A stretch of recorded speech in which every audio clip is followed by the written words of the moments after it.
आज हम डिस्कस कर रहे हैं कंक्रीट टेक्नोलॉजी में सेकंड चैप्टर हम डिस्कस कर रहे हैं ingredients of concrete. Last lecture में हमने सीमेंट के बारे में डिस्कस किया है, डिफरेंट टाइप्स ऑफ सीमेंट क्या होते हैं। ठीक है जी।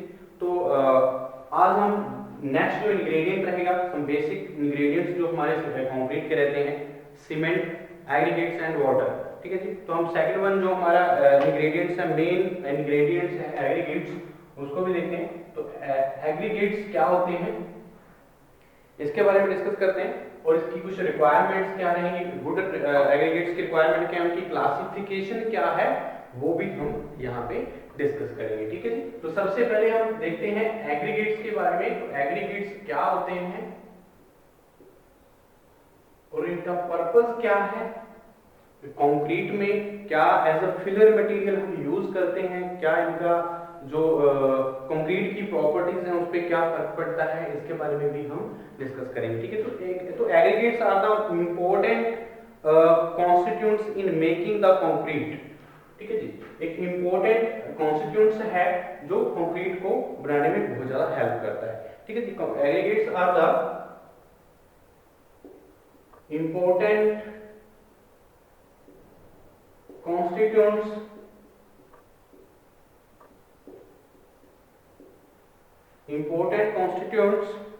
in making of concrete।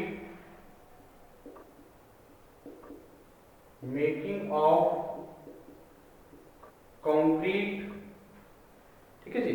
और जो हमारे the concrete become an artificial stone when relatively inert fine and coarse material gets binding with cement paste। तो एज हम क्या करते हैं, एज अ फिलर मटेरियल हम क्या करते हैं, एग्रीगेट्स का यूज करते हैं in the for making the concrete. तो the aggregates gives body to the concrete. The aggregates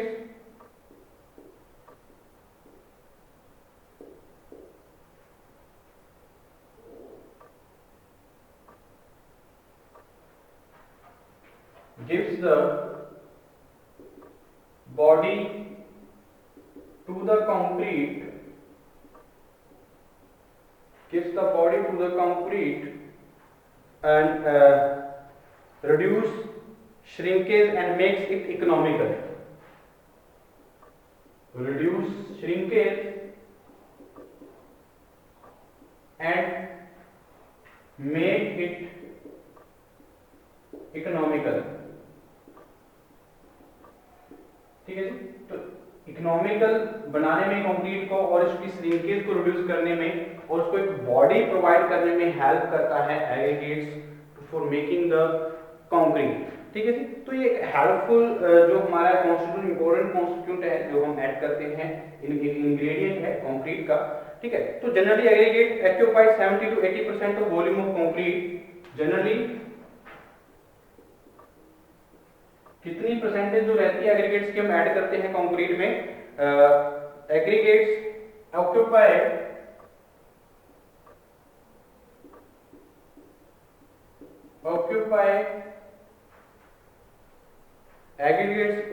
70 to 80% of volume, 70% to 80% of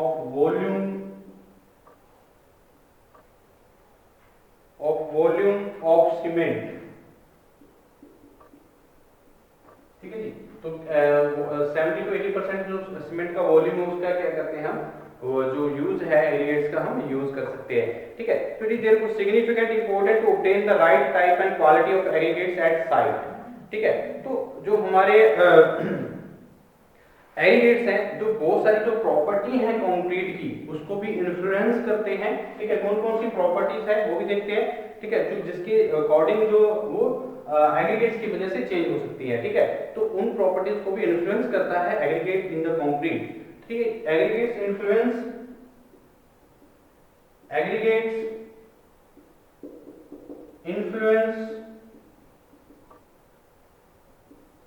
the properties of concrete, the properties of concrete mortar such as water requirement, mortar such as water requirement, तो water requirement को भी क्या करता है, ये influence करता है इस प्रॉपर्टी को जब हम एग्रीगेट्स यूज करते हैं कंक्रीट में। Cohesiveness and workability, cohesiveness and workability of concrete, तो ये प्रॉपर्टीज को क्या करेगा, इन्फ्लुएंस करेगा of the concrete in plastic stage, of the concrete in plastic stage. ठीक है जी। तो while they influence strength, density, while they influence strength, density, durability, permeability,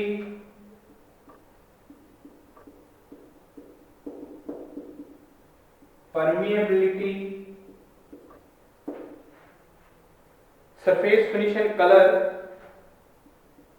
surface finish and color,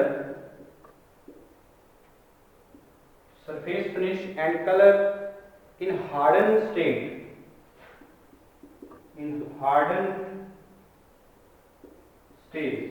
ठीक है, प्लास्टिक स्टेज में जो water requirement है, workability और कोहेसिवनेस है, उस प्रॉपर्टी को इन्फ्लुएंस करेगा एग्रीगेट्स। और अगर हार्डन स्टेज में जब कंक्रीट होता है तो उसमें ड्यूरेबिलिटी, स्ट्रेंथ क्या है, जो उसकी परमेबिलिटी है, डेंसिटी है, ठीक है, सरफेस फिनिशिंग या कलर को भी क्या करता है, इन्फ्लुएंस करता है। जो सारी प्रॉपर्टीज को क्या करेगा, इन्फ्लुएंस करेगा हार्डन स्टेज। ठीक है, तो ये होता है हमारा एग्रीगेट्स एक main important constituents for making the concrete paste. ठीक है जी। तो कुछ रिक्वायरमेंट के बारे में डिस्कस करते हैं, रिक्वायरमेंट ऑफ गुड कंक्रीट। तो कंक्रीट की कुछ जो कंक्रीट अगर अच्छा माना जाएगा तो वो क्या रिक्वायरमेंट होंगी, कैसा कंक्रीट माना होगा जिसको हम कह सकते हैं ये एक अच्छा कंक्रीट है। तो उसका साइज क्या होगा, कोर्स एग्रीगेट्स होते हैं, फाइन एग्रीगेट्स होते हैं, ठीक है, उनकी क्वालिटी क्या होगी, ठीक है, उनकी जो डेंसिटी है, परमेबिलिटी कैसी होनी चाहिए, ठीक है, साइज कैसा होना चाहिए, क्या शेप होनी चाहिए, ठीक है। तो उसके अकॉर्डिंग भी हम क्लासिफाई तो करते हैं, पर रिक्वायरमेंट क्या है, तो रिक्वायरमेंट को भी डिस्कस कर लेते हैं। Requirement of the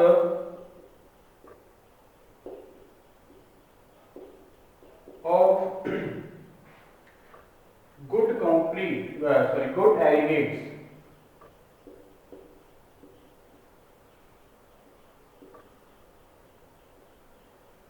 requirement of good aggregates. तो गुड एग्रीगेट्स की रिक्वायरमेंट क्या रहेगी, मतलब good aggregate should must requirement of concrete is workable, strong, durable and economical.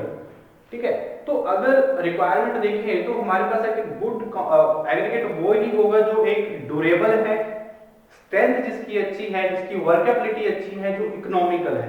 ठीक है, उसको हम कहेंगे एक अच्छा एग्रीगेट है, एक अच्छा एग्रीगेट है एज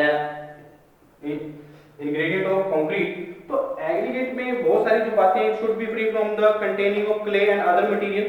तो ये क्या होना चाहिए, सबसे पहली बात जो हमारा एग्रीगेट्स है, it should be free from,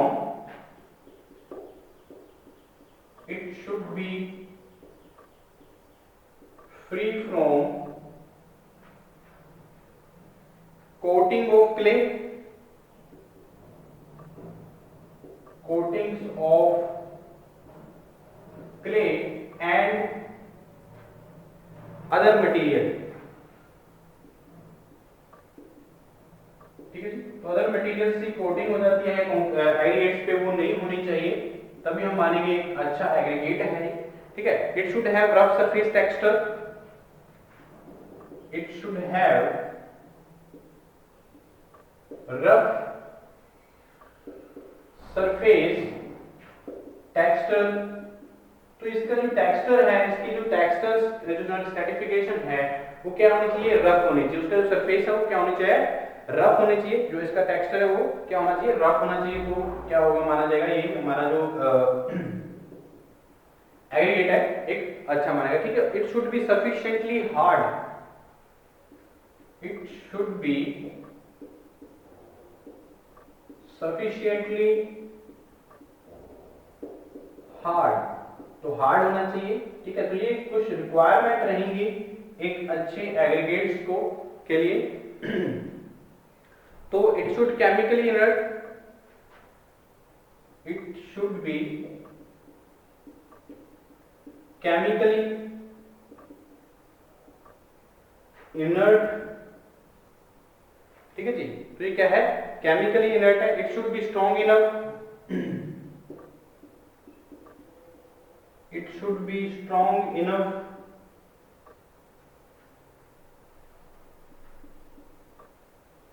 और क्या रिक्वायरमेंट्स रहेंगी, तो ये एक अच्छे एग्रीगेट्स के लिए रिक्वायरमेंट मानी जाएंगी। तो it should not absorb water beyond permissible limits, तो कुछ परमिसिबल लिमिट्स होती हैं, टेस्ट होते हैं, तो उनकी उनसे ज्यादा जो वाटर ऑब्जॉर्प्शन है वो नहीं होनी चाहिए इस एग्रीगेट्स की, ठीक है जी। तो it should not observe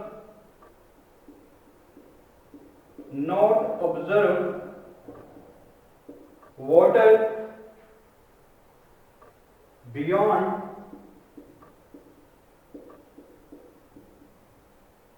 permissible limits,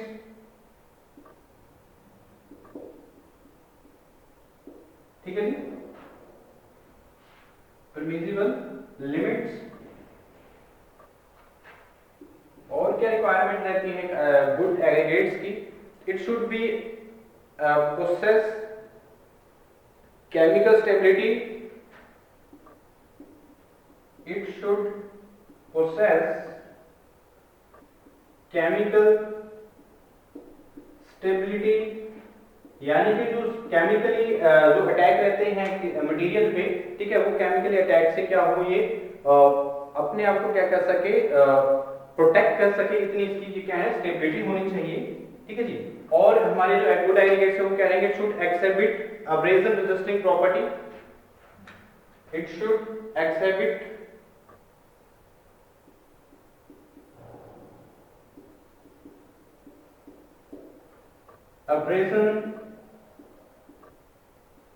abrasion resisting property,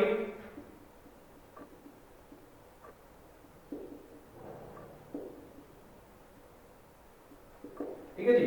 और जो अगर हमारे फ्रीजिंग एंड थॉविंग होता है, should be exhibit resisting to freezing and thawing, resisting to freezing and thawing, ठीक है जी। तो फ्रीजिंग एंड थॉविंग की जो प्रॉब्लम्स आती हैं उसके भी इंगेज से क्या होना चाहिए, हमारा एग्रीगेट्स स्ट्रॉन्ग इनफ हो। तो ये हमारे क्या है एक गुड एग्रीगेट्स की रिक्वायरमेंट है, ठीक है जी। तो ये हमें पता होना। तो हमारा जो नेक्स्ट टॉपिक रहेगा वो क्या है, क्लासिफिकेशन क्या है, ठीक है। तो क्लासिफिकेशन को देखते हैं, हमारी जो क्लासिफिकेशन रहेंगी एग्रीगेट्स की, हम क्लासिफाई करते हैं according to the geological classification भी है, शेप के अकॉर्डिंग भी हम क्लासिफाई करते हैं, साइज के अकॉर्डिंग भी हम एग्रीगेट्स को क्लासिफाई करते हैं। तो देखते हैं क्लासिफिकेशन ऑफ एग्रीगेट्स,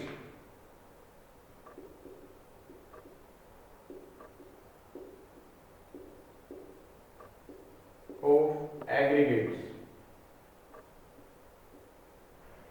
ठीक है।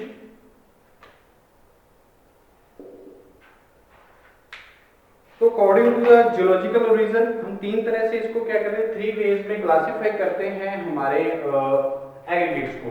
फर्स्ट वन अगर मैं डिस्कस करूं तो हमारे पास क्या है, according to the geological, according to geological origin,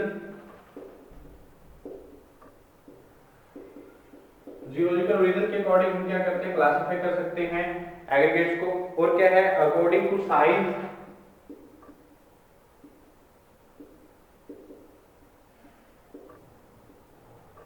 third one क्या है, अकॉर्डिंग टू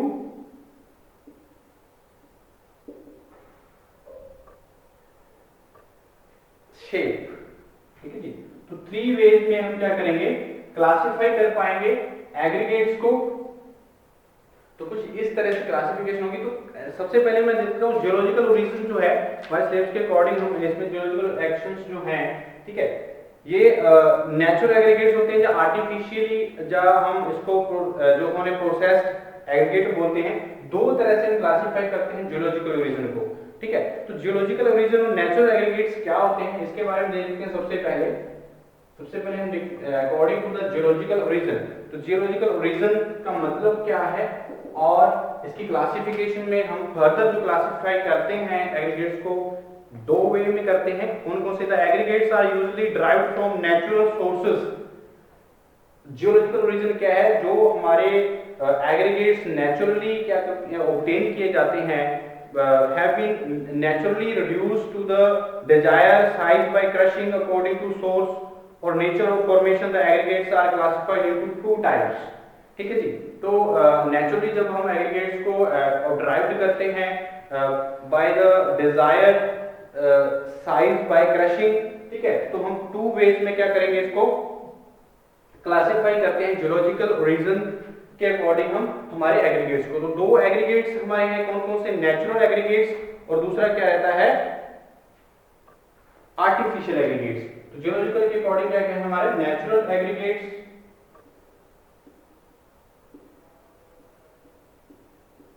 और सेकेंड वन क्या रहेगा? आर्टिफिशियली और processed aggregate.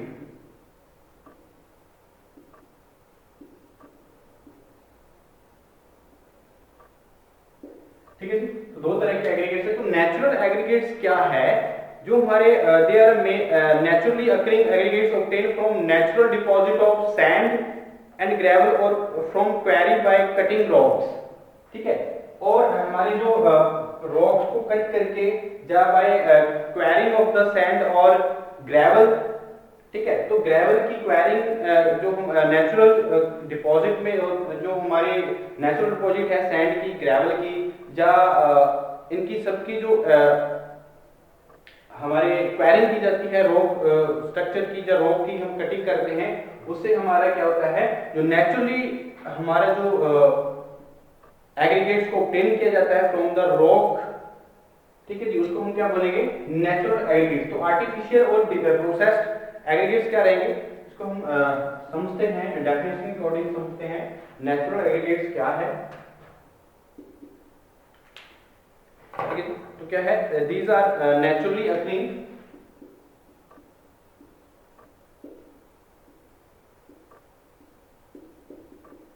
aggregates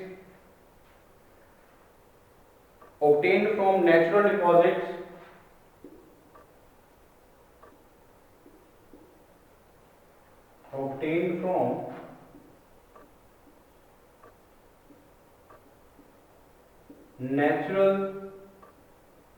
deposits of sand and gravel or from quarries by cutting rock or quarries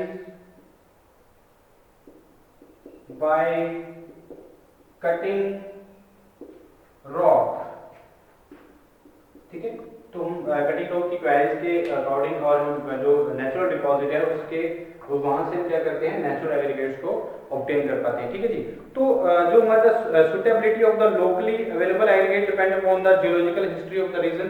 तो किस तरह की जो क्वालिटी है, किस तरह का जो एग्रीगेट्स है, वो उसकी जो रीजन है उसकी लोकेशन पे डिपेंड करेगा, ठीक है जी। तो these are mostly used for the preparing plain and reinforcement concrete to use for the all engineering work. तो जो हमारे नेचुरल एग्रीगेट्स हैं ज्यादातर हम यूज करते हैं इनका प्रिपेयरिंग प्लेन और रिइंफोर्स सीमेंट कंक्रीट को, यानी कि पीसीसी और आरसीसी दोनों वर्क के लिए जो इंजीनियरिंग वर्क हैं उनमें हम नेचुरल एग्रीगेट्स का यूज करते हैं, ठीक है जी। तो नेक्स्ट वन जो हमारे क्या रहेगा, आर्टिफिशियल एग्रीगेट्स क्या होते हैं, क्योंकि जियोलॉजिकल हमने क्लासिफिकेशन जो की है वो दो तरह से की है। दूसरा क्या है हमारा, आर्टिफिशियली एग्रीगेट्स।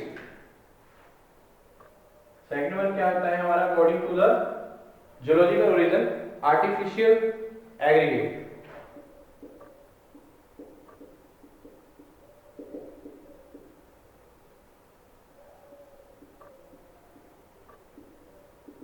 ठीक है जी, तो आर्टिफिशियल एग्रीगेट्स क्या है? दीज आर आर्टिफिशियल मैन्युफैक्चर और processed aggregates. These are artificial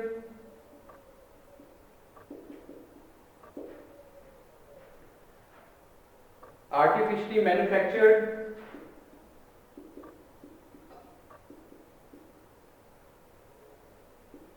and processed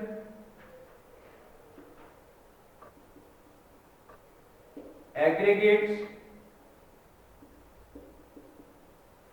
ठीक है जी, और जो हमारे the most widely used artificial coarse aggregates are clean broken BRICS.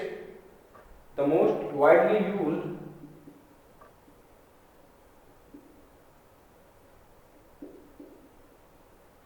aggregates, artificial coarse aggregates,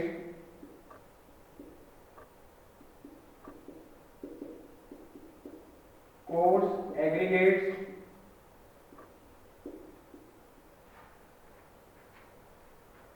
are clean broken bricks,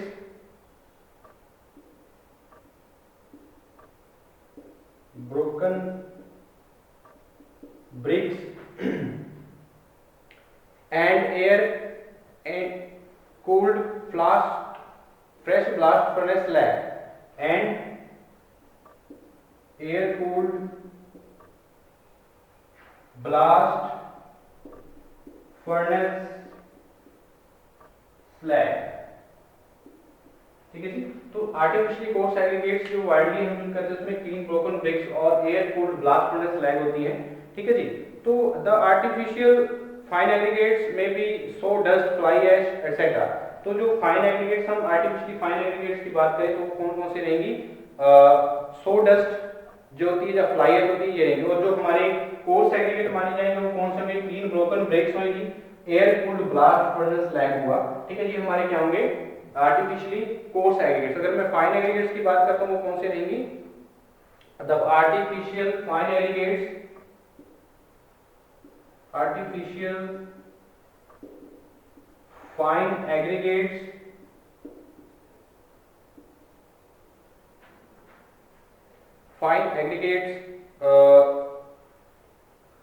may be sawdust,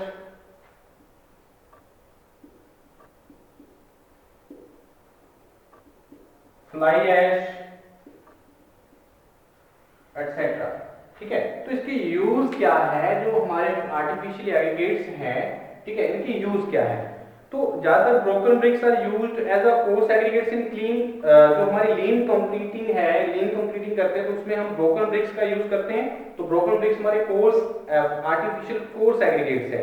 ठीक है, तो artificial coarse aggregates हम मानते हैं कि हमारे ब्लास्ट फर्नेस स्लैग को, और जो क्लीन ब्रश जो हमारी ब्रोकन ब्रिक्स रहती हैं। तो ज्यादातर हमारा यूज कहां पे होता है? एज अ कोर्स एग्रीगेट हम लाइन कंक्रीटिंग में कर सकते हैं ब्रोकन ब्रिक्स का।